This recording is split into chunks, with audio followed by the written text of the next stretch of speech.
ইতিমধ্যে হজরত শাহজালাল আন্তর্জাতিক বিমানবন্দরে অবতরণ করেছে শরীফ ওসমান বিন হাদির মৃতদেহ বহনকারী বিমানটি। দর্শক, গতকাল রাতে সিঙ্গাপুরে চিকিৎসাধীন অবস্থায় মৃত্যুবরণ করেন ইনকলাব মঞ্চের মুখপাত্র ঢাকা ৮ আসনের স্বতন্ত্র পদপ্রার্থী শরীফ ওসমান বিন হাদি। এবং আজ বিকেল ৩টা নাগাদ তার মৃতদেহ বহনকারী বাংলাদেশ এয়ারলাইন্সের একটি বাণিজ্যিক বিমানে তার লাশ কিন্তু বাংলাদেশে নিয়ে আসা হচ্ছে এবং কিছু সময় আগেই ঢাকা আন্তর্জাতিক হজরত শাহজালাল আন্তর্জাতিক বিমানবন্দরে তার মৃতদেহ বহনকারী বিমানটি অবতরণ করেছে। এবং দেখতে পাচ্ছেন যে বিমানবন্দরের যে ৮ নম্বর গেট রয়েছে সেই ৮ নম্বর গেটে অতিরিক্ত আইনশৃঙ্খলা বাহিনী মোতায়েন করা হয়েছে। বিজিবি, বিমান বাহিনীর সদস্য, সেনাবাহিনী এবং র্যাবের যে সকল সদস্যরা রয়েছে তারা কিন্তু সতর্ক অবস্থানে রয়েছেন। কোনো ধরনের অপ্রীতিকর ঘটনা এড়াতেই মূলত আইনশৃঙ্খলা বাহিনীর এই সতর্ক অবস্থান। মূলত গত ১২ ডিসেম্বর নির্বাচনী প্রচারণা চলাকালে শরীফ ওসমান বিন হাদি গুলিবিদ্ধ হয়েছিল এবং চিকিৎসার জন্য প্রথমে তাকে ঢাকা মেডিকেল হাসপাতালে ভর্তি করা হয় এবং সেখানে অস্ত্রোপচার করা হয়েছিল। পরবর্তীতে উন্নত চিকিৎসার জন্য শরীফ ওসমান বিন হাদিকে রাজধানীর এভার কেয়ার হাসপাতালে, রাজধানীর বেসরকারি একটি হাসপাতালে ভর্তি করা হয়েছিল। সেখান থেকে উন্নত চিকিৎসার জন্য পরিবারের সম্মতি নিয়ে সিঙ্গাপুরের একটি, এই মুহূর্তে দেখছেন যে লাশবাহী গাড়ি কিন্তু বিমানবন্দরের ভিতরে প্রবেশ করছে। মূলত এই গাড়িতে করে শরীফ ওসমান বিন হাদিকে বাইরে নিয়ে আসা হবে।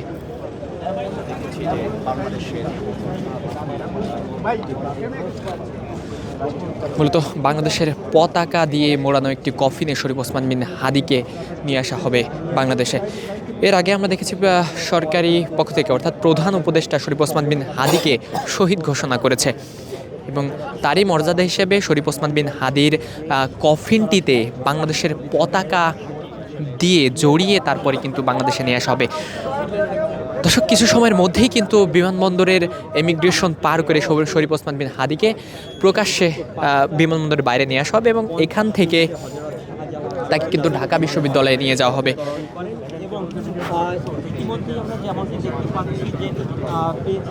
দর্শক, শরীফ ওসমান বিন হাদিকে বহনকারী হাদির মৃতদেহ বহনকারী বিমানটি ইতিমধ্যেই বিমানবন্দরে এসে পৌঁছেছেন এবং দেখছেন যে লাশবাহী অ্যাম্বুলেন্সটিও, লাশবাহী গাড়িটিও কিন্তু ইতিমধ্যে বিমানবন্দরের ভিতরে প্রবেশ করেছে।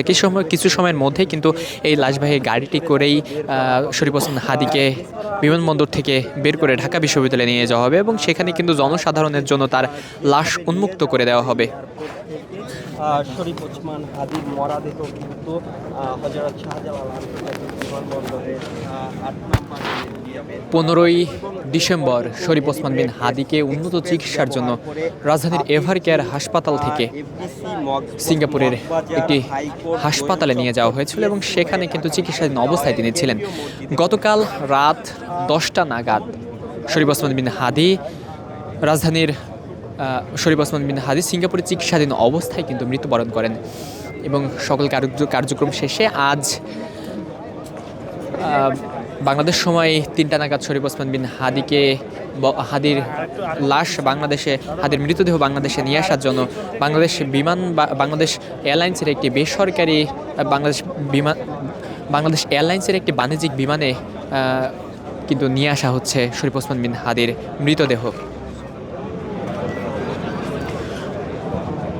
24-এর গণঅভ্যুত্থানের পর প্রকাশ্যে আসে শরীফ ওসমান বিন হাদি এবং তারপরেই কিন্তু তিনি 24-এর গণঅভ্যুত্থানের মধ্যেই কিন্তু তিনি জনপ্রিয়তা পেয়েছিলেন এবং আমরা দেখেছি জুলাই অভ্যুত্থান পরবর্তী বাংলাদেশে বিভিন্ন বড় বড় আন্দোলনে সম্মুখ সারিতে অবস্থান করেছিল শরীফ ওসমান বিন হাদি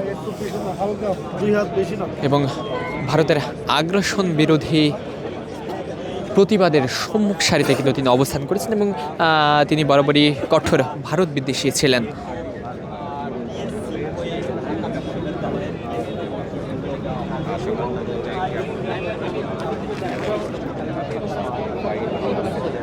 দেখছেন যে শরীফ ওসমান বিন হাদি মৃতদেহ কিছু সময়ের মধ্যেই বিমানবন্দরের বাইরে নিয়ে আসা হবে এবং দেখছেন এখানে কয়েক স্তরের নিরাপত্তা বলয় কিন্তু তৈরি করা হয়েছে। নিরাপত্তা বেষ্টনীর মধ্যে দিয়ে, কঠোর নিরাপত্তা বেষ্টনীর মধ্যে দিয়ে শরীফ ওসমান বিন হাদির মৃতদেহ বিমানবন্দর থেকে ঢাকা বিশ্ববিদ্যালয়ে নিয়ে যাওয়া হবে এবং শরীফ ওসমান বিন হাদির জানাজা কাল মানিক মিয়া এভিনিউতে সংগঠিত হবে। 8 নাম্বার গেট রয়েছে, এই গেটের সামনে কিন্তু এই মুহূর্তে আমরা 24-এর গণঅভ্যুত্থান পরবর্তীতে ত্রয়োদশ জাতীয় সংসদ নির্বাচনের প্রার্থিতা হিসেবে তিনি ঢাকা 8 আসনের স্বতন্ত্র পদপ্রার্থী হিসেবে নির্বাচন করতে চেয়েছিলেন এবং তারই ধারাবাহিকতায় তিনি নির্বাচনী প্রচারণা চালিয়েছিলেন। আমরা দেখেছি বিভিন্ন সময়ে তিনি কিন্তু নির্বাচনী প্রচারণা চালিয়েছেন।